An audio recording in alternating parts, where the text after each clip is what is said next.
Fala galera, beleza? Começando mais um Pode Teclar, podcast que é uma iniciativa da Tecla T. A gente tem aqui uma meta de trazer pessoas para falar de negócio, a gente mistura um pouquinho de tecnologia, a gente é viciado mesmo, não tem como fugir.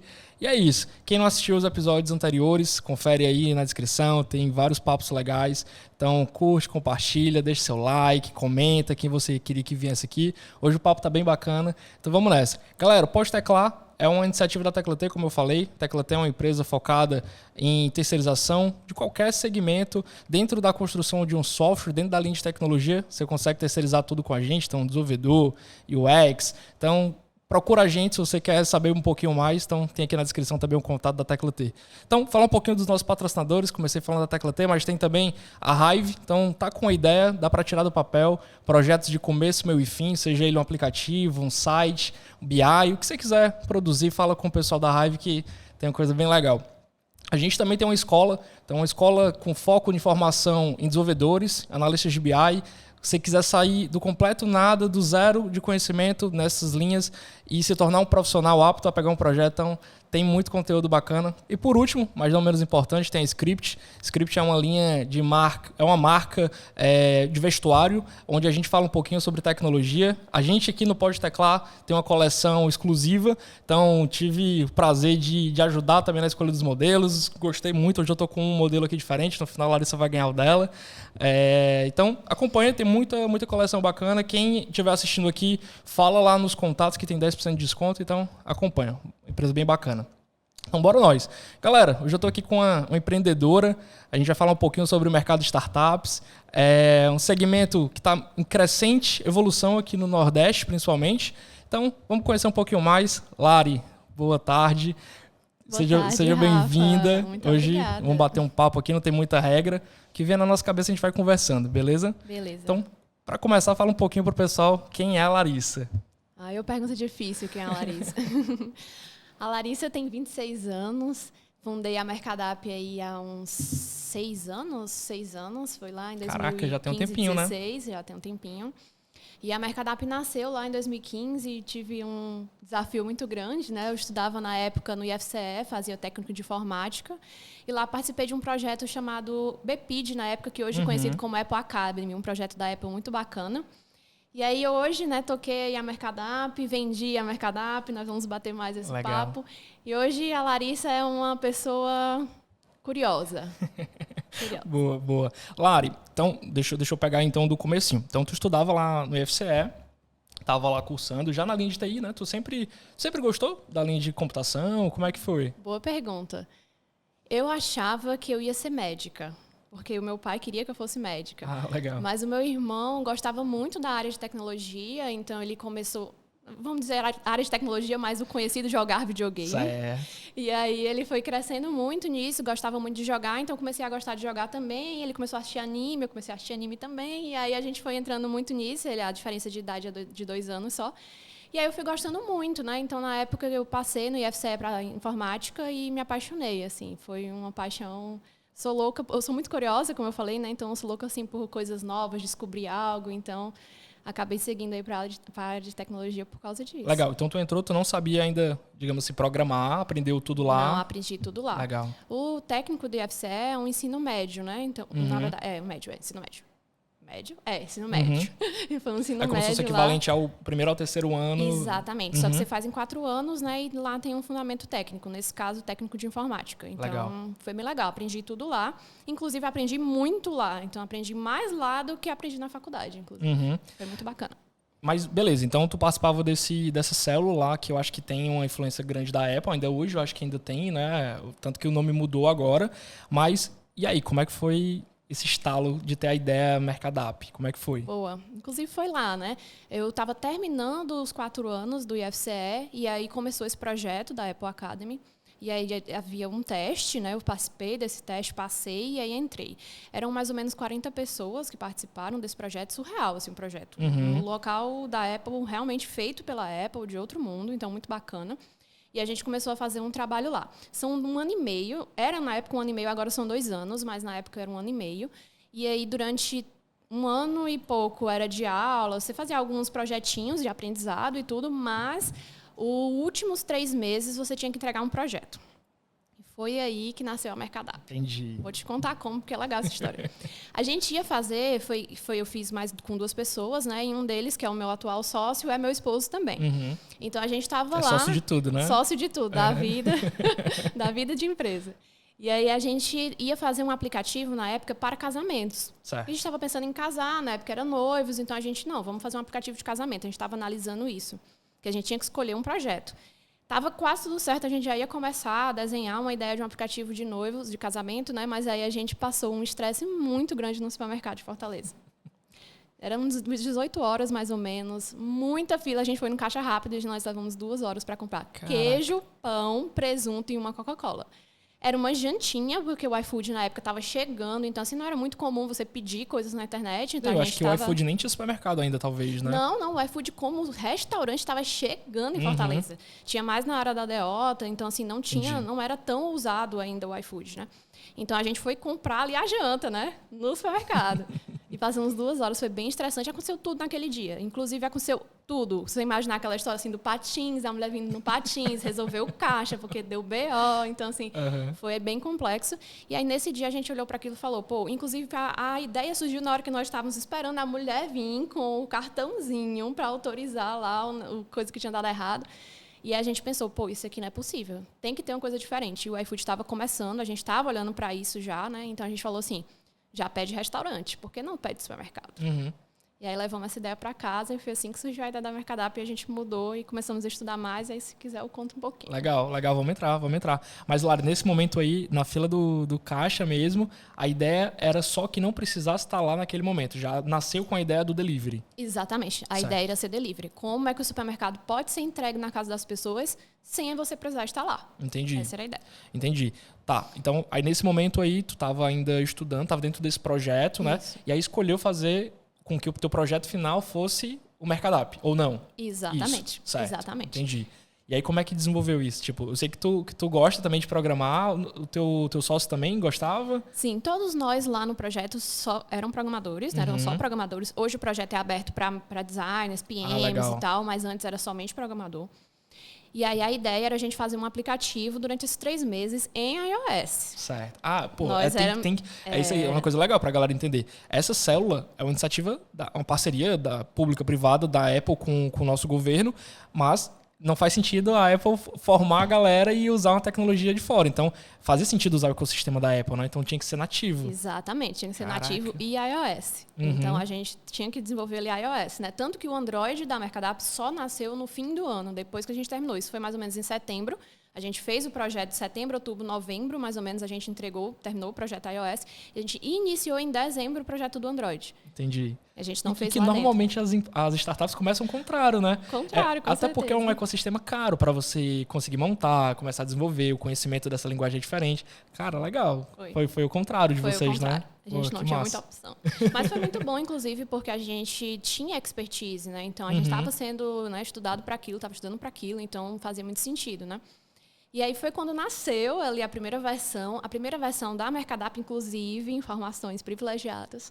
A Mercadap foi fundada como Mercadap Comercial de Alimentos. Certo. A gente tinha um KINAI de supermercados, a gente ia ser um supermercado que ia entregar online. Então, a gente ia ter um galpão, ia ser delivery e tudo, até que, assim, não fazia sentido. Os empreendedores de 18 anos não sabiam quão difícil era colocar um supermercado. Dureza. Que a gente tinha que desembolsar 1 milhão, ter várias máquinas, enfim, um grande galpão, em que não fazia nenhum sentido isso acontecer, né?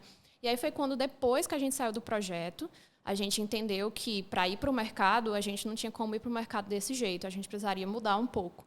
E nós levamos mais ou menos uns 4 meses, 4, 5 meses para finalizar o Android, fazer um back-end que até então ele era para a gente, então imagina, sem CSS, nada, aquela coisa assim linda.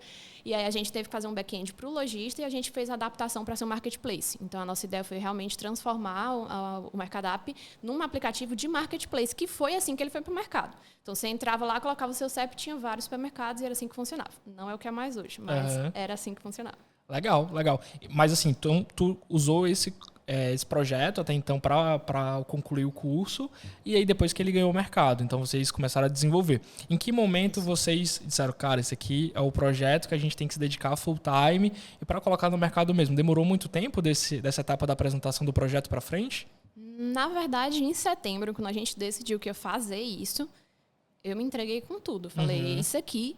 Então, a gente fez uma economia, essa história é muito engraçada, inclusive. A gente fez uma economia durante esses 4 meses. A gente ganhava uma bolsa lá e fez a economia dessa bolsa para que a gente pudesse, os outros 3 meses do ano seguinte, viver com esse dinheiro. Legal. Porque no nosso plano de negócios, com 1 ano, a gente ficar milionário e nos 3 primeiros meses já estaria dando retorno. Esse era o plano de negócios, né? Não foi assim que funcionou, mas... Então, a gente já se entregou realmente para isso. A gente não quis buscar emprego, nós estávamos na bolsa, já saímos da bolsa direto para colocar no mercado mesmo e o foco foi esse. Legal. E aí a gente está falando de uma equipe do quê? De 2 pessoas, 3 pessoas? Nós éramos 3 durante o projeto, dentro do Academy, mas o terceiro não queria. Ele queria realmente seguir a história acadêmica mesmo, né? Vida acadêmica. E não tá até hoje com o projeto? Não tá. Ele seguiu saiu outra linha. mesmo. Tá. E a ideia dele era só mesmo conseguir a conclusão ali do curso que a gente precisava ter esse projeto. Entendi. Daí, então, a gente convidou um terceiro sócio, que é justamente um sócio que entendia de Android. E aí a gente já tinha experiência, colega nosso também. E aí a gente começou com ele. Então, nós éramos 3. Eu, o Gabriel e o Bruno. Legal. Caraca, que legal. Não sabia desses detalhes. Não sabia. E aí, ok... Vocês, acho que trilharam uma linha mais técnica, né? Vocês estavam bem próximos da programação, o que é um grande salto já, porque acho que toda startup ela vai buscando depois esse sócio da linha de tecnologia. Mas como é que foi vocês 3 dessa linha mais técnica depois buscarem, sei lá, uma linha comercial, uma linha financeira, para estruturar como uma empresa? Como é que foi esse processo? Excelente pergunta. É muito engraçado porque hoje a gente encontra muitas startups e a maior parte dos problemas é esse. Eu preciso de um CTO, quero um CTO, alguém aqui que entenda, Vocês tinham 3 possíveis CTOs, né? A gente né? eram 3 CTOs brigando de quem é que ia ser o CTO e quem ia ter que vender. Então, assim, a gente, no começo, bateu muita cabeça. E acho que foi um dos maiores desafios da gente. A gente não entendia de financiamento, a gente não entendia de startup. Inclusive, nós não sabíamos o que era uma startup. Não sabíamos, vou já explicar. E aí, eu comecei a estudar marketing. A gente fazia sistemas e mídias digitais na UFC, nós 3. Então, nós conhecíamos o Bruno do IFCE, mas ele fez com a gente também SMD, né, que é na UFC. Mas a gente acabou, né, perdendo a vaga, por fato de não ir para as aulas, porque estávamos estudando outras coisas, né, estudando os objetivos da empresa. Estávamos focados lá, né. A gente teve que voltar para trabalhar, não funcionou em 3 meses, como eu falei, né? Era óbvio que não ia funcionar em 3 meses, mas a gente não tinha essa noção, então a gente acabou tendo que voltar para empregos e tudo para fazer o negócio acontecer. Então a gente começou a fazer alguns estudos. O Gabriel começou a ler muito sobre o mercado, começar a entender mais de supermercado, ir para o dia a dia de supermercado, né? Ele já tinha trabalhado em supermercado, então ele tinha um pouco disso. Então ele seguiu mais para essa área. Eu já tinha um conhecimento leve de design, já tinha feito algumas coisas, né, na área, então comecei a seguir para a área de marketing, para a gente ter um Instagram, começar a divulgar, né, fui para essa área. E o Bruno foi segurando a área da tecnologia, então a gente começou assim o negócio, né. Mas eu acho que o ponto bem importante para a gente, a virada de chave para a gente, foi a Casa Azul. A gente passou de um processo de aceleração chamado Casa Azul, do Grupo Jornal Povo. E foi, assim, sensacional. No dia que eles conheceram a gente por um marketing que a gente fez, que a gente achava que ia dar super sucesso. Não deu em nada, mas deu a Casa Azul. Então, deu em muita coisa. Deu muito certo. Deu em muita coisa. E aí, galera, quem não sabe o que é a Casa Azul, a gente vai pensar lá um pouquinho aqui, mas tem um papo super bacana com o CEO da Casa Azul, que é o André Felipe. Então, lá a gente falou muita coisa legal. Esse mundo de startups, é bem legal você estar conectado com essas pessoas. Então, Lari, conta um pouquinho como é que foi esse processo. Tá, encontrei a Casa Azul, miramos lá, acabou chegando até eles. Qual a importância da Casa Azul pro Mercadap? Boa, é exatamente onde eu ia chegar. Tipo, total importância. A Casa Azul, ela nos encontrou, chamou a gente para participar de um processo seletivo, né? E no processo seletivo, eles falaram assim, é porque a gente viu vocês numa startup, não sei o quê. Aí a gente, o que é uma startup? E aí eles explicaram que era startup, o que era o processo de aceleração, né? O que eles iam fazer, e a gente topou, e foi uma sinergia incrível, porque foi a Casa Azul que nos fez empreendedores, que é justamente a tua pergunta. Legal. A gente entendia de tecnologia total, mas a gente não entendia de negócio, né? Então a Casa Azul fez muita conexão com a gente, com outras startups que também estavam na Casa Azul, a gente aprendia juntos. Então, a gente teve diversas mentorias, apoio, e aí sim, a gente começou a entender o que era ser um empreendedor. A gente tinha mais ou menos 1 ano que estava batendo de cabeça na parede, né? E depois da Casa Azul, isso foi muito importante, assim, pra gente. Então, a gente começou a entender o negócio, entender os próximos passos e claro, trocar, né? Porque eu acho que uma das coisas mais difíceis de você ser empreendedor é chorar sozinho. E a gente tinha ali outras pessoas para chorar junto com a gente, né? Trocar alguma ideia, bater uma cabeça. Então, isso foi bem legal. Foi bem importante. A Mercadap não seria o que foi hoje sem ter passado o processo de aceleração da Casa Azul. Eu acho legal esse processo que a gente está ouvindo falar demais. Agora, estou sendo acelerado, estou precisando de uma aceleração. E o conceito vem bem daí mesmo, né? Esse conceito de acelerar ok, você vai conseguir chegar lá por conta própria, você vai pesquisando ali, vai trilhando. Talvez se vocês tivessem gasto mais um tempinho na pesquisa, vocês encontrariam as mesmas dúvidas. Só que lá foi acelerado, né? Então ele consegue, tá com essa dor, vamos te conectar com essa empresa que talvez ele solucione a tua dor. Eles têm uma vertente muito legal lá também de divulgação, né? Então você troca um pouco do teu equity por mídia dentro do grupo. É um grupo muito forte. Então, acho que faz muito sentido. Acho que é case pra gente como aceleradora a Casa Azul. E vocês são cases para ele também como uma startup que passou lá dentro. Então, muito legal saber que rolou aqui, né?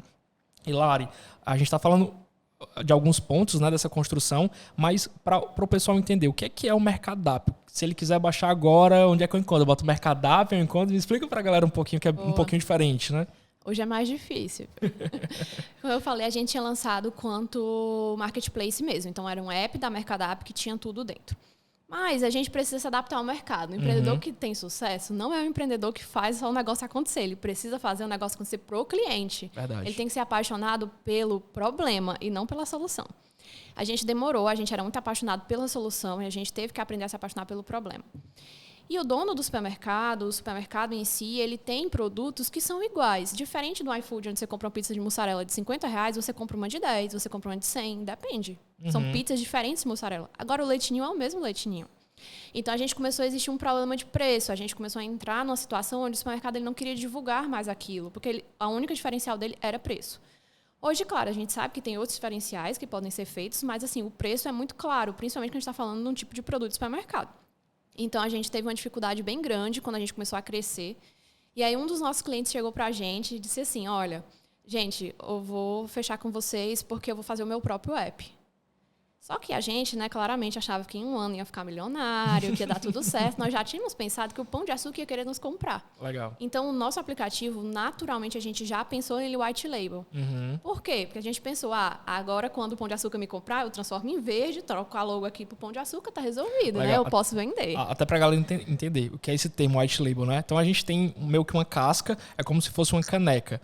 Eu tenho agora uma caneca que ela pode ser aplicada a todas as cores, a tua logomarca. A gente vai... É a mesma caneca ali que está por trás. A estrutura da caneca é a mesma. Mas eu coloco a identidade visual de quem está comprando, né? Exatamente. O que chama muito conhecido também como aplicativo de prateleira, né? Isso. Então, você tem ali o mesmo modelo, você só vai fazer uma adaptação. E é o que a gente faz hoje, né? Existem módulos, você consegue adaptar mais ou menos, mas por padrão o aplicativo ele é similar. Vai mudar a cor e a sua logomarca. Então, a gente já tinha pensado ele assim, porque o Pão de Açúcar ia nos comprar, né? Estávamos certos disso. Então, logo ali no começo, a gente já tinha feito assim. Então, foi fácil. A gente respondeu para esse cliente, olha, me dá uma semana que eu te entrego o app seu. Você quer? Ele, se é com vocês, quero sim. E a gente entregou o aplicativo dele. Imediatamente foi totalmente diferente. Assim, ele botou divulgação em loja, começou a baixar bastante, muita gente usando. As vendas dele triplicaram. Então a gente falou assim, vou fazer isso para todos os clientes. A gente pegou todos os clientes, toma aqui um aplicativo para você. A gente deu para todos. E as vendas saíram duplicando, triplicando. Então isso foi muito bacana. A gente percebeu que fazia sentido ser assim. Então a gente mudou o modelo, né? E então hoje a gente está em 20 estados do Brasil, falta pouco para pegar o Brasil inteiro. Legal. Então, você vai na sua cidade, procura o supermercado do que você gosta, pesquisa lá na Apple ou na Google, possivelmente você vai encontrar um cliente nosso. Então, é mais ou menos assim. Então, hoje aqui em Fortaleza, a gente tem todos os maiores clientes de Fortaleza, todos os aplicativos foram feitos pela Mercadap. Legal. O consumidor, ele tá vendo ali a identidade visual do cliente na logomarca, mas por trás tá rodando a solução que tá embasado por vocês, né? Exatamente. Legal. E Lari, o negócio de vocês, não sei se pode abrir também, mas se não puder tá tudo certo. Mas o negócio de vocês é ter um recebimento em cima das vendas. Então, é assim que o Mercadap vive. Exatamente.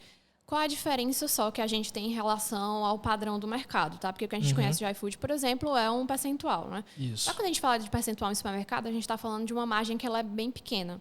Então, a gente resolveu não trabalhar assim e hoje a gente trabalha um valor fixo por pedido. Ah, tá. Então, a gente tem um valor fixo e aí ele paga ali pela quantidade de pedidos que ele fez no mês. É assim que funciona. Entendi. Permitindo a escalabilidade, né? Então, é por isso. Legal. Lari, quando a gente fala de supermercado, e aí ainda mais no caminho que vocês pensaram em ir, eu acho que tem alguns desafios. Acho que a gente pode elencar aqui alguns. Ao meu ver, de fora aqui do negócio todo, é pensar, tá, como é que o supermercado sabe que ele tem 10 quilos de feijão e não 8, e não 10, e não 20?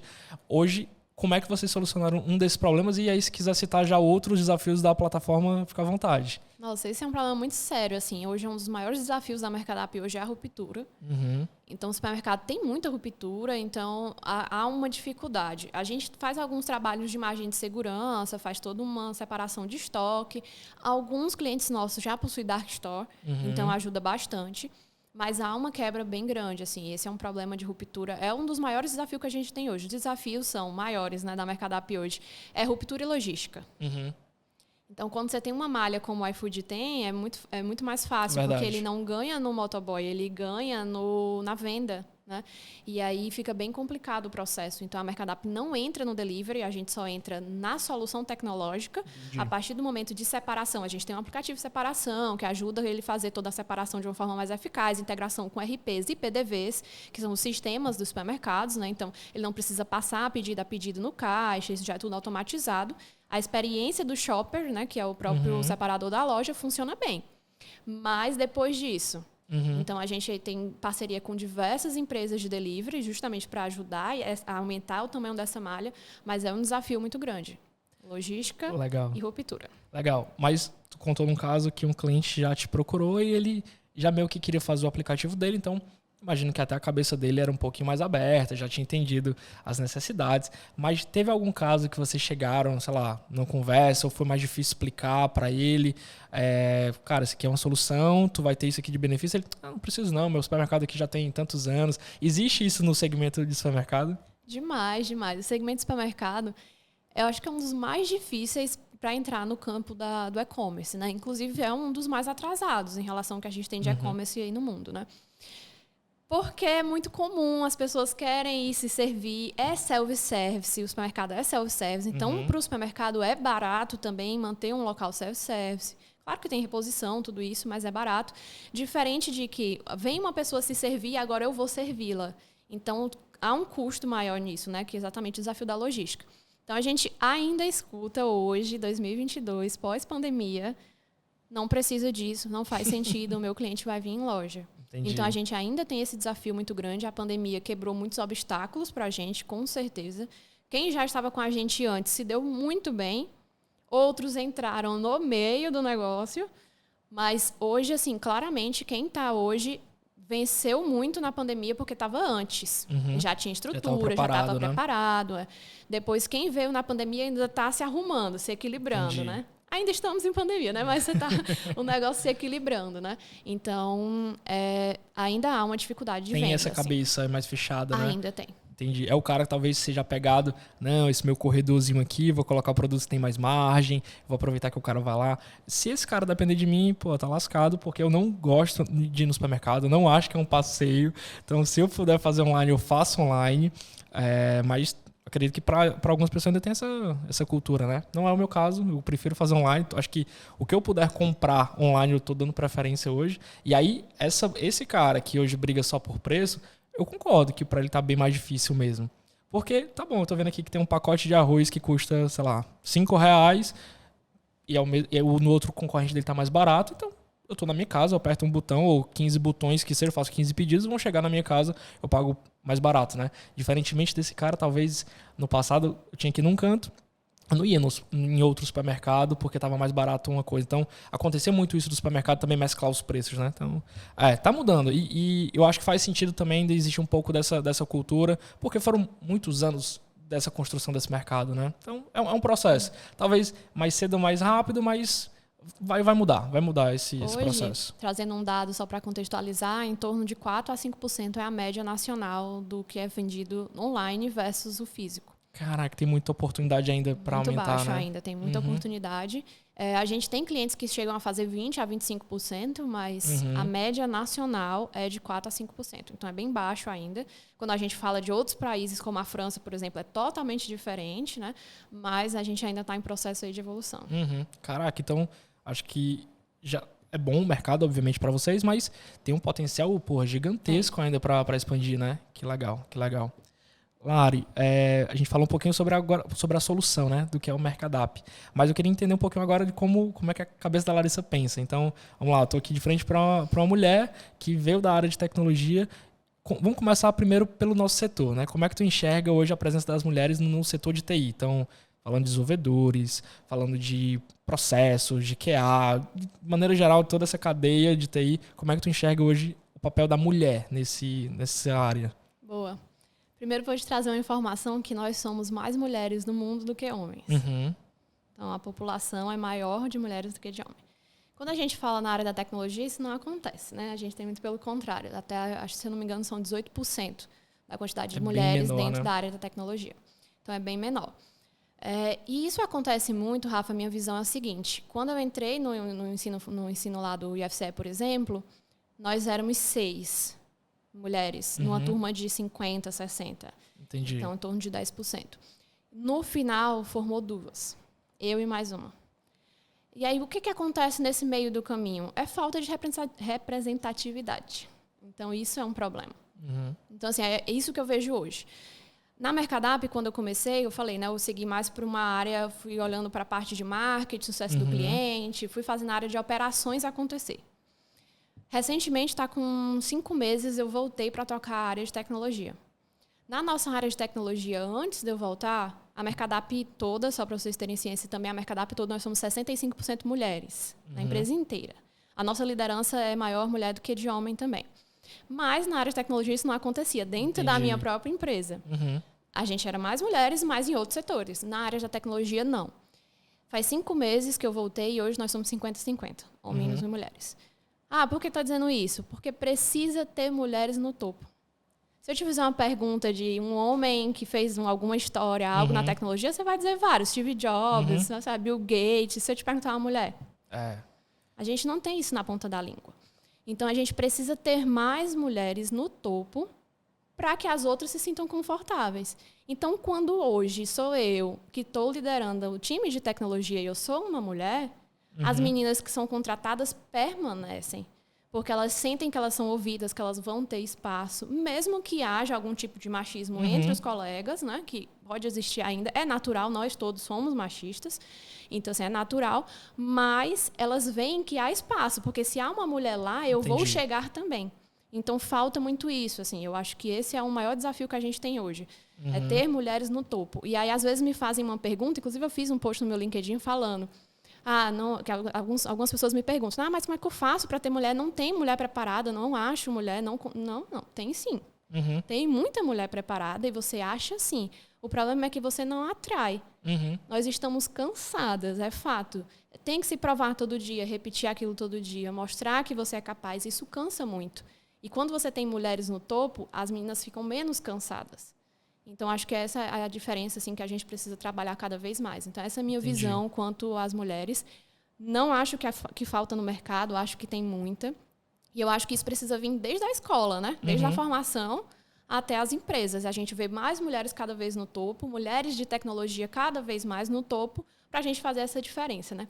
Tem um TED da Nina Talks, já ouviu falar da Nina Talks? Já. Tem um TED dela chamado, acho que é Estereótipos Excludentes. Muito bom, em que ela mostra que antes, né, quando a gente, há uns anos atrás, 80, 70 mais ou menos, nos anos, existiam muitas mulheres se formando nas áreas de tecnologia. Era igual, assim, 50-50. Né? O que aconteceu? Foi o crescimento e a divulgação dos videogames, que era brinquedo de menino. Entendi. Então, a gente que é a porta de entrada de muitas pessoas no curso, né? Exatamente. Que foi exatamente o que eu te falei no começo, né? Era o videogame, era o anime. Então, isso foi transformando muito. É de menino, não é de menina. Entendi.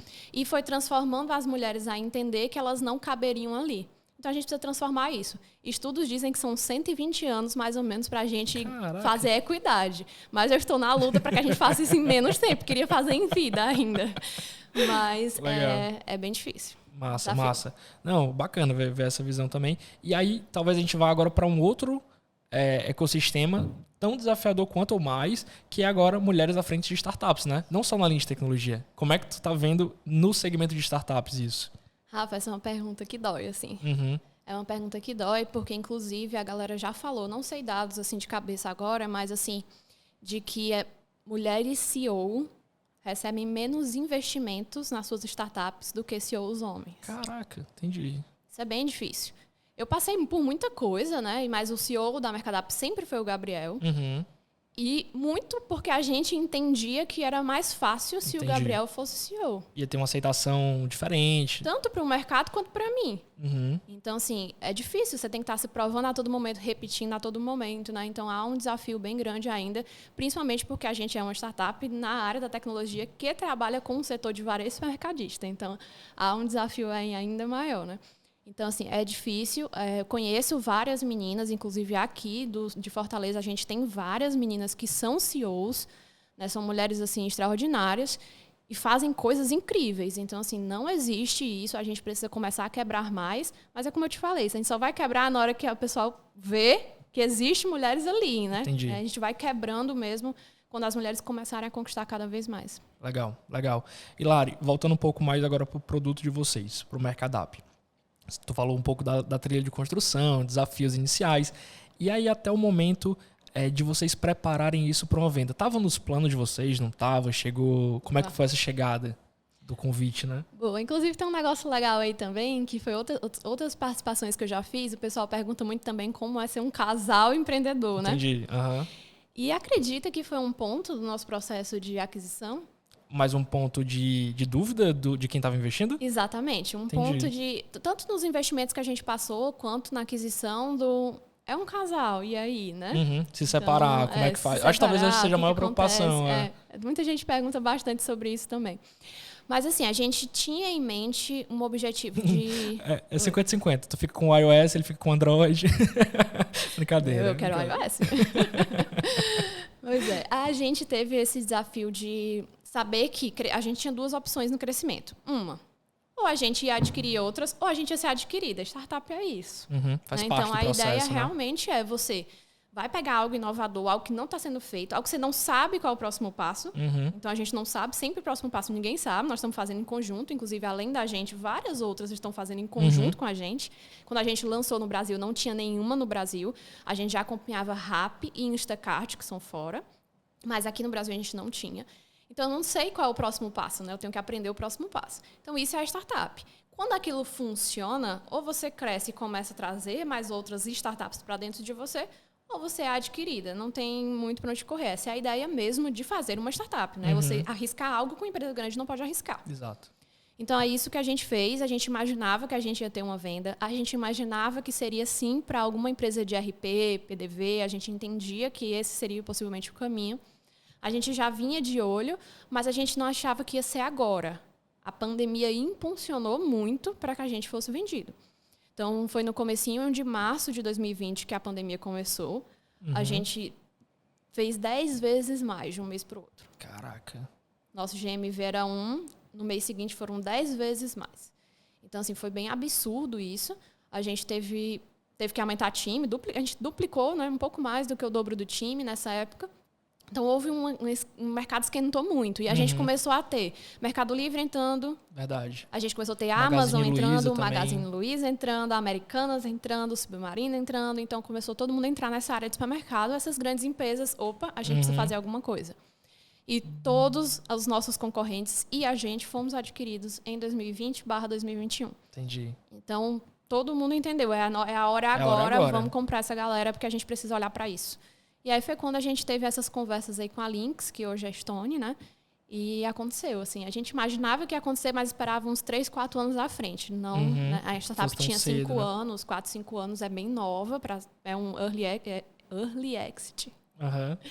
E a gente não imaginava. Geralmente, são com 7, 8 anos, a gente estava esperando isso. Legal. E, Lari, esse processo, até ter a primeira sondagem, tem interesse em vender, até acontecer, levou quanto tempo? Foram 8 meses. 8 meses, é um processo relativamente demorado, 8 meses. Vai e volta, entendi. Muita negociação. E aí, o que é que muda? Numa hora tu é dona e decide fazer o que tu quiser e agora tem que submeter a uma aprovação, não sei como é a tua realidade hoje. Difícil. A gente tem muita independência. Eu acho que quando você compra um empreendedor, você sabe que ele é um empreendedor. Então, você deixa ele fazer o negócio, né? Isso é fato, acontece bastante. A gente conversou isso com várias empresas. A gente teve um apoio de uma empresa de M&A para fazer esse processo, legal, né? Teve todo esse apoio. Então, a gente já tinha essa noção. Mas a diferença, na verdade, não é ser dono e não ser dono. A diferença é ter uma startup e participar de uma corporação do tamanho que é a Stone. Sim. Então, nós éramos ali 40 pessoas, passamos a ser 4.000 com a Lynx, depois com a Stone 20.000. E nós estamos falando de empresas com capital aberto. Então, a gente tem um desafio muito maior, tem toda uma estrutura, tudo que a gente precisa, que a gente não precisava antes. Então, isso é bem difícil. Vamos fazer alguma coisa aqui, compra alguma coisa, pagou no cartão da empresa, está resolvida. Agora não, a solicitação de compra, não sei o quê, todo um processo, né? A gente entende, é importante, uma empresa com 20.000 pessoas não tem como funcionar não sendo com burocracia, mas a burocracia aperta um pouco a gente que está acostumado a fazer tudo muito rápido. E é por isso que precisa das startups. Sim. Porque precisa fazer rápido. E uma empresa grande, ela não pode fazer rápido. Ela tem que passar por isso. Há toda uma supervisão. Então, assim, é uma necessidade mesmo. Tem que ter mais startups. E tem espaço para muita startup. E acho que a diferença maior é essa, assim. É ter que passar por tudo isso. Mas né? isso te preocupava? Sei lá, talvez passou na cabeça de vocês, não vamos vender, não. Talvez vai perder a nossa essência. Ou não quero, sei lá, pedir autorização para ninguém. Passava na cabeça de vocês isso? Passou muito. Teve dias que a gente dizia, vamos vender. No outro dia a gente acordava, de jeito nenhum, estamos nem louco. No outro dia, vamos vender. No outro dia, de jeito nenhum. Mas a maior questão que a gente optou pela venda mesmo foi pela própria empresa. A gente entendia que, entrando no Mercado Livre, entrando todas essas empresas que estavam entrando no mercado, a Amazon ela é muito forte nos Estados Unidos nisso, na venda de supermercados. Então, a gente entendia que a gente precisava dar um salto. E a gente daria um salto muito mais rápido dando a mão de uma empresa tão grande quanto a Lynx. Então, a gente sabia que a gente ia expandir mais rápido, a gente tem uma força maior nacional, então isso era bem importante para a gente. Sem contar time, né? Então, assim, a empresa tem muitos benefícios, ia fortalecer para a gente caixa, então tudo isso foi bem importante para a gente fortalecer o time. A gente já estava ali todo mundo ralando e dando a mão por muitos anos, agora foi a hora de dar uma respirada, principalmente pelo crescimento que a gente teve na pandemia, né? Então, isso foi bem importante, a gente acabou optando porque seria melhor para o negócio. Não, e querendo ou não, tem o fator também de realização, né? De validar, por exemplo, a ideia que a gente teve, aquele MVP que a gente criou, a gente lutou, conseguimos colocar no mercado e hoje tem alguém, que está acreditando e acreditando forte, com grana mesmo nisso, né? Então, tem esse fator também na decisão. E Lari, como é que foi o dia que saiu a notícia lá, que eu vi na Forbes, Mercadap vendido, grande player do mercado compra, como é que foi esse dia? Vou te dizer uma coisa, eu nunca fiquei bêbada.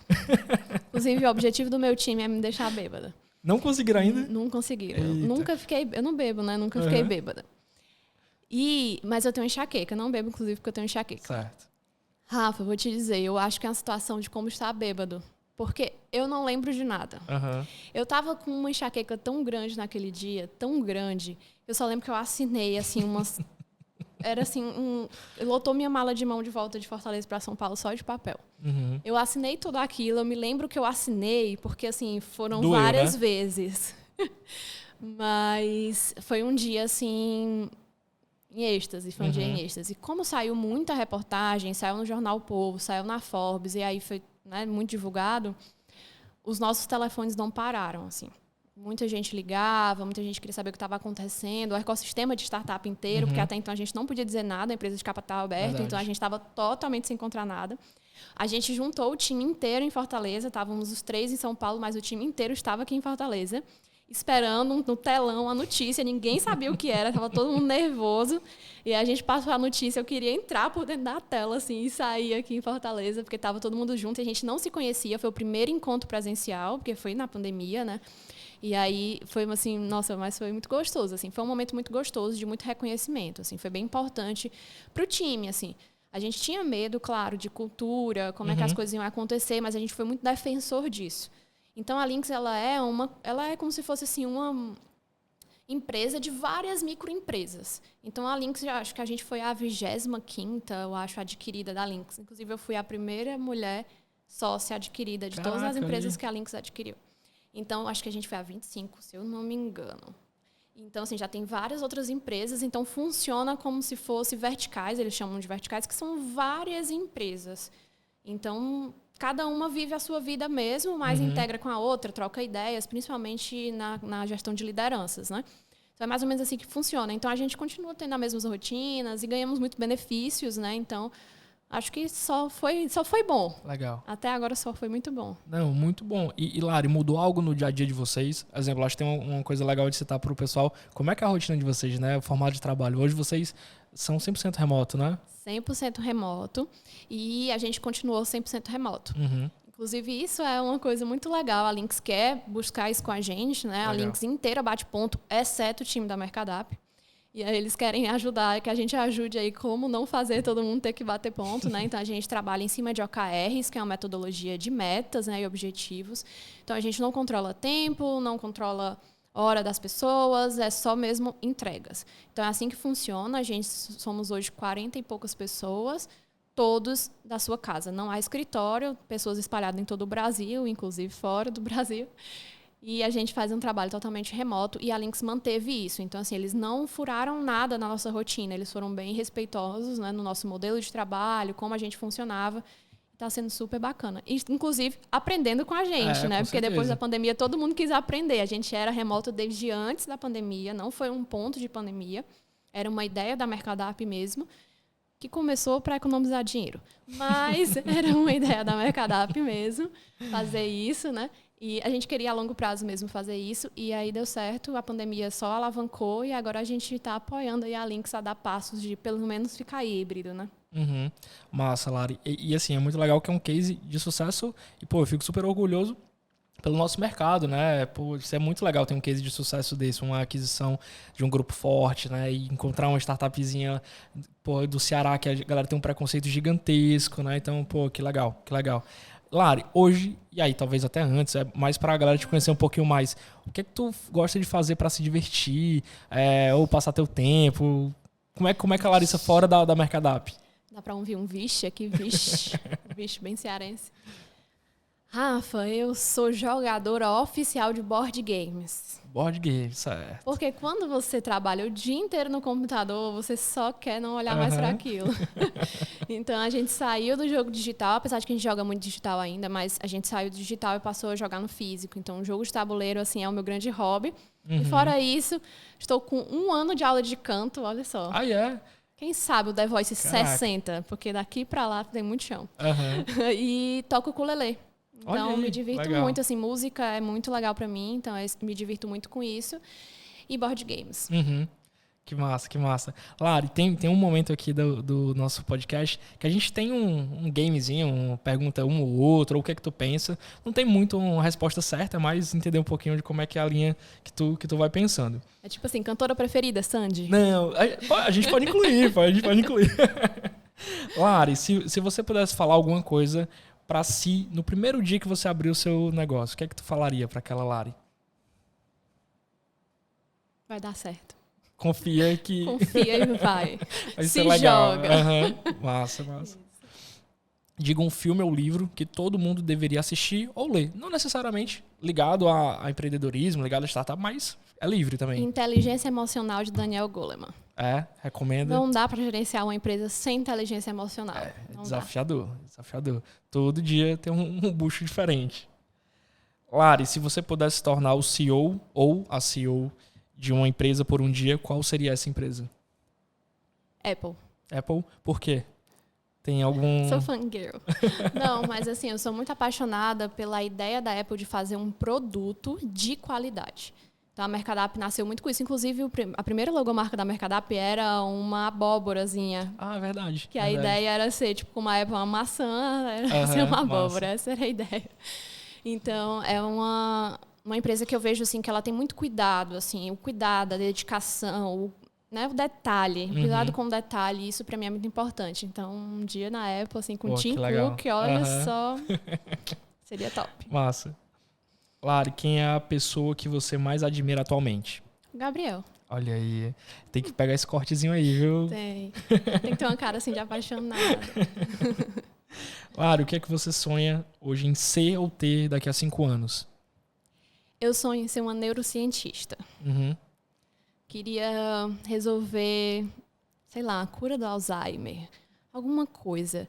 Fazer uma conexão entre inteligência artificial, ser humano. Legal. Tem algo aí que eu acho que a gente ainda estudou pouco. Uhum. Então, Queria entender mais como misturar aí o cérebro e a tecnologia. É o meu desafio. Legal. Lari, agora um ou outro. São 2 opções. O que é que tu mais gosta? E-mail ou app de mensagens? App de mensagens. Apesar de que eu detesto app de mensagens também, mas e-mail não. Ligação ou textão? Textão. Videoconferência ou ao vivo? Videoconferência. Essa é fácil. Videoconferência. Site ou app? App. Papel ou bloco de notas online?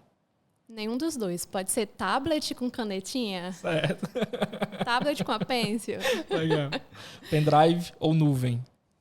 Nuvem. Stream de vídeo ou de áudio? Vídeo. Legal. Lari, brigadão pelo papo. Foi massa demais. Galera, quem não conhece ou não conhecia o Mercadap, teve, eu acho que, a oportunidade de conhecer um pouquinho dos bastidores, o que tem por trás. Tem muita coisa legal por trás de startups, né? Então a gente vê, às vezes, tão distante uma empresa e não imagina dos desafios que tem por trás. Então, obrigado por compartilhar com a galera. A gente queria te entregar aqui um kitzinho da Script. Ela tem toda essa pegada, tech, então acho que tu vai curtir. Galera, quem quiser encontrar mais modelos, vê aqui na descrição. Quem estiver assistindo Pode Teclar, fala lá que viu através do Pode Teclar, que tem 10% de desconto. E faz que nem a gente. Essa camisa aqui é da Script, então usa Script. E é isso, galera. Curte, compartilha. Coloca nos comentários o que é que você gostaria de ver, o que é que você gostou da história aqui, se tem alguma dúvida. E é isso, beleza? Valeu!